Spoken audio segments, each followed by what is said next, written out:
Welcome to Dare, the show for startup leaders, innovators, and entrepreneurs who dare to shape the future. Dare is brought to you by the Oregon Entrepreneurs Network, OEN, and Darwaft, the superpower tech team that can make your vision a reality.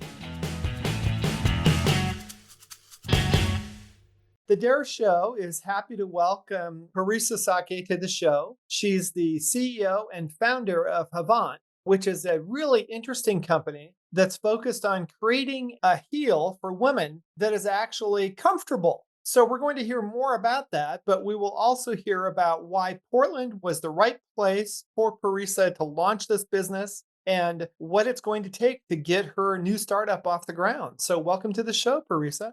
Hi, thanks so much for having me. I'm so happy to be here. Well, I know before we started recording, you mentioned that Portland itself was a bit of an inspiration to you to start this off. So tell us why Portland and why is Havant based here? Yeah. So as we know, Portland is the shoe capital, right? We had Adidas, which started and led the game, and then Nike came shortly after that. And I actually conceptualized my idea in Seattle. I'm from the Seattle area originally, and I've always loved fashion. I've always loved high heels. I was that girl that used to wear high heels to class in college, believe Oh it or gosh, okay. not. Yeah. I cannot tell you the number of nights out with friends where I ended up barefoot through the streets of Seattle, which disgusting, right? But it wasn't until I moved to Portland when I was really able to bring that vision to life because I was able to really make those connections through networking here to people that worked at Nike and were able to help me connect to the manufacturers I needed to really get the prototype going and help see this vision come to light. So Portland was the place that made Havant come to fruition. So that's fantastic to hear that you found kind of a welcoming community and some expertise here. You brought in a guy named Omar to really help you, right? Who's Yeah. some of the biggest names, Nike, Nine West, and Reef, right? That's where Omar has been. So tell us more about your team and the people who have brought that expertise to bear. Yeah. So honestly, it's just him and I. He's kind of just the technical expert that's helped me over the last 5 years. It's crazy to think that we incorporated the business in 2020 and 5 years later, we're still finalizing this prototype. I think we're about 90% of the way there, but I never would have thought trying to bring a new vision to life, right? Trying to do something that hadn't been done for women's high heels, making it not only stylish but comfortable would take this long, even with the expertise from someone like Omar, who's worked at all of the big names. But it's just been him and I over these past 5 years, constantly tweaking and making these small iterations and working with local women who have tried them on and given their feedback and then taken that back and just keep making round after round. And so we are finally at the finish line. I finally have sizes 6 through 10 in hand, which is so Wow, exciting. that's exciting. Yeah. Yeah. And we're going to be debuting at South by Southwest in 3 weeks. So, we've had a small community of women try them on in Portland, but now we're getting the opportunity for women to try them, in a different state. Women from all over the country finally get to try these out and give their feedback as well. So, we're almost at that finish line and we just opened our pre orders this week as well. So, we're super excited. Wow, that is really great. So this is a big milestone for you. Yes. Yes. So, what did it take to actually get into that place? Like, did you have to submit shoes earlier, or did you have to go through a process in order to be approved to launch there? No, actually, surprisingly, I thought it would have been some long process, but I had only heard about it actually this last summer, which Mm. maybe I'm just the one behind on the times, right? But I'd heard about it in the summer. I'd reached out to them. I'd heard that they had an expo component beside it, it being the film and music festival that it is. And I'd reached out and asked, hey, I have a new company. I'd really love to display and sell my shoes there. And it was actually a pretty easy process to just, buy a booth at South by Wow. Southwest. So it wasn't even like some big thing you had to get like approved for. So if you just get in early enough, I will say I think you have to get in pretty early to secure a spot. Yeah. Yeah. Okay, so we've talked about like where you're at as a company in terms of you're just getting off the ground. We've talked about why Portland. So tell us about your product. What the Yeah. heck are you creating here? Why is it unique? Why is it special? Yeah. So, I think the problem with a lot of the current high heels on the market is they use really thick leather material, right? And they have these really thin heels that have no surface area with the ground. It makes them super unstable. That leather material causes like a lot of chafing with our feet and our skin. And I just realized everything that they use today with heels does not allow it the comfort that we need as women to wear it, especially with the weight distribution that goes into place when we're walking in them. Yeah, And I just kept asking myself, like, why does style and comfort have to be a trade off? It shouldn't be in this day and age. And, as I said, when I was younger, I loved to wear them. And as I've gotten older, I couldn't tolerate them anymore. And as a woman who currently works in sales and talking to other women, professional women in sales and in other industries, we are always having to bring a second pair of shoes with us. All the solutions on the market, like the inserts they have for women, it's a band-aid, right? And it still doesn't solve the problem. And so I asked myself, what can we use and what can we do to fix this? And I realized A, the leather was a problem. B, the heel width was an issue because it causes that instability. And one of the biggest pain points is that the ball of the foot, where all your pressure sits when you yeah, stand, right? So those were the three areas that I aimed to fix when I created Hauvant. So the first thing that makes us unique is the knitted material that we use. So we use a soft knit material in place of that leather. So the soft knit is more breathable, it's more flexible, it's not going to cause friction with your toes when you walk in it. So that's already alleviating that first pain point that you have with leather.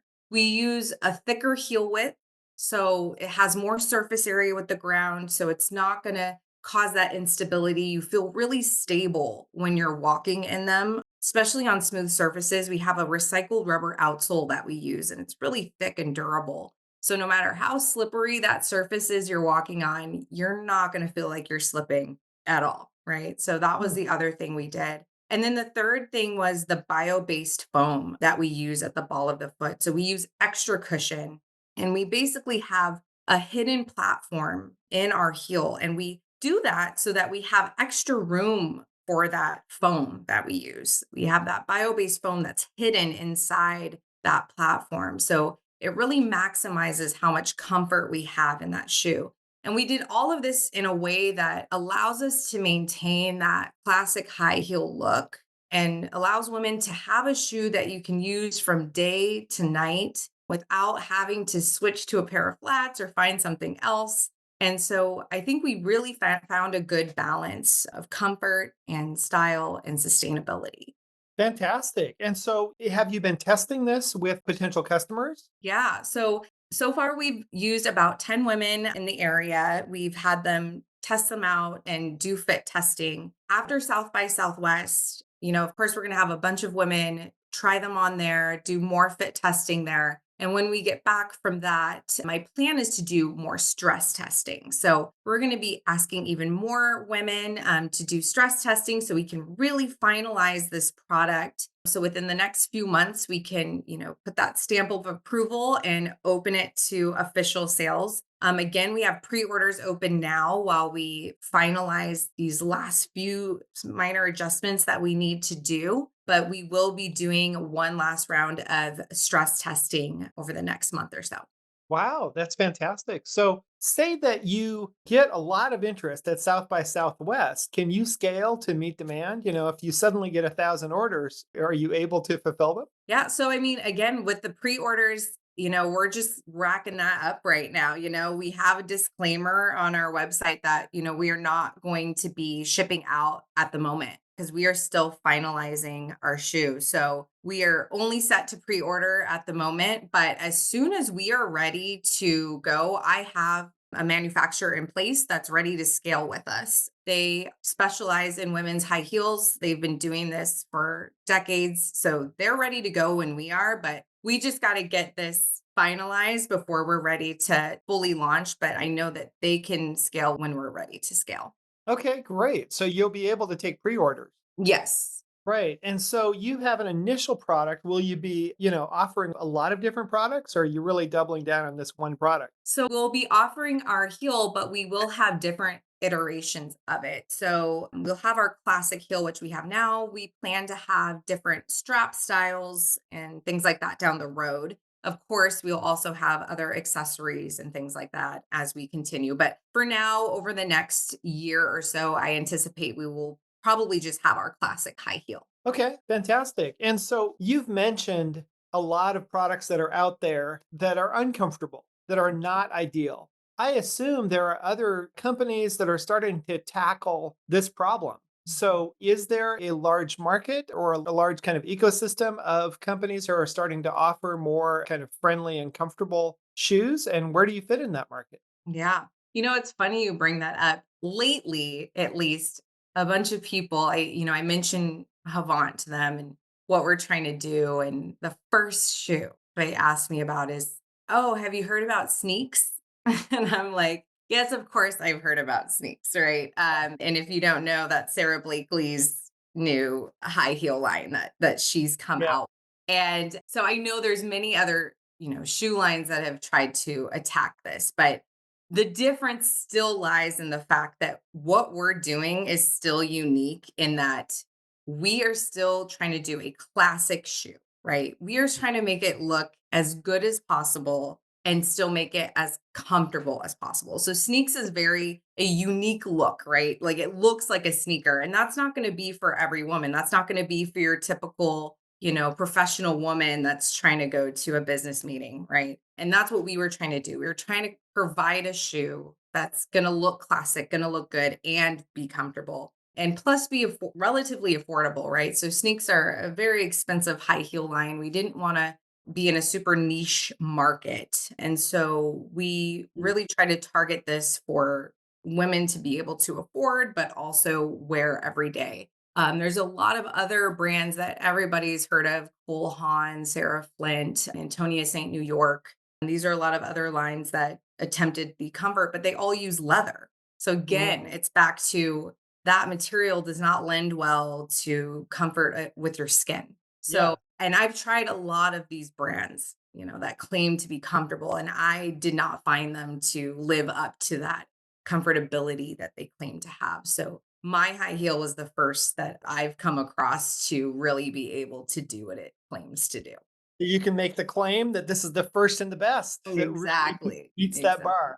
Fantastic. Well, it's great to believe in your product and believe that you're offering something unique in the world. So you'll be kind of publicly launching in a few weeks. In fact, we'll make this episode live about the time that you launch. So this should go live sometime in the middle of March. And that's about when you're launching at South by Southwest, right? Yeah, exactly. We'll be there from the 9th through the 12th. Okay, fantastic. Well, we'll try to make this live that week so you can get some additional push on your product at that point in time. And so, if all goes well, and like I said, you get 1,000 pre orders or 2,000 or 20,000, then what's the next stage of growth for your company? Are you seeking investment? Are you seeking to just grow organically? What's your plan? I'm open right now. I'm planning to grow organically out the gate. If the right investor were to come along, I am not opposed to that, but it would have to be the right fit for Havant, right? I've learned over the years and from other founders in the community that, you want to make sure it's going to be the right fit for you and your company and not just take anything that comes through the door. And I just want to make sure that it makes sense for what our vision is and what our growth looks like. So, right now, organically, but definitely open to investment. Got it. Okay. And what would be the right profile for an investor who might be interested in you? I mean, would they just describe your perfect investor if you could? Yeah. So, we're going to be an e commerce brand. So, I don't plan to have a brick and mortar store. So, ideally, it would be someone who has expertise in building a business that was an e commerce brand, right? Because this is my first e commerce brand. So, I definitely want someone that knows that market and knows how to grow that well. I definitely would, want somebody in the fashion space. Growing a product is very hard. I'm learning. I definitely have a serial entrepreneurial mindset. And so I know there's a lot of other things I plan to do. And this was one of my only product ideas that I had. And so there's a little bit of me is like, was this the right idea to start with a product? Maybe I should have started with that app idea that I had, because this is one of the hardest markets to start in. So, really, having someone that knows this space is really, really crucial to me. Knowing marketing, knowing how to grow well in this space, I think really, truly is one of the most important things to me. And it's going to work well with me and my personality as well. I think I don't want to be butting heads with whoever comes on board because you're really married to this person for the long time and the length of this business. So those are probably the two most important things to me.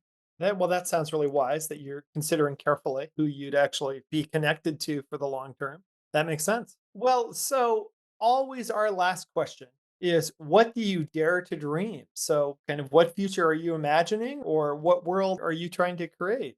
Yeah. I think, Havant kind of hints at this with the sustainability. One of my biggest passions is kind of helping our planet not die, right? Everything we can do to help preserve our planet is very important to me. I really despise fast fashion and how things have been going in that direction. And so, really, that's why I started Havant too, is to kind of help counteract a bit of that, right? Try to create a fashion product that isn't lending to the fast fashion. So if there's any way I can further help our planet in a way that's not lending to its detriment, that's what's most important to me. So I think anything to going forward, any other businesses that I have in the future, I definitely plan to lend to that idea as well. Fantastic. Well, I really appreciate your enthusiasm and your passion for your product and for your company. And I think you'll have a great launch at South by Southwest. I'd love to catch up with you afterwards and hear how it went. Yeah, absolutely. We're so excited. So we will definitely catch up after. Great. Well, thank you for your time today. Awesome. Thanks for having me. Thanks to our guests today for their insights into the entrepreneurial ecosystem. We wish you all the best in your startup journey. The Dare Show is brought to you by the Oregon Entrepreneurs Network and by Darwaf, the superpower tech team that can make your vision a reality. Visit us at oen.org or at darwaf.io. Thanks again for listening. Till next time.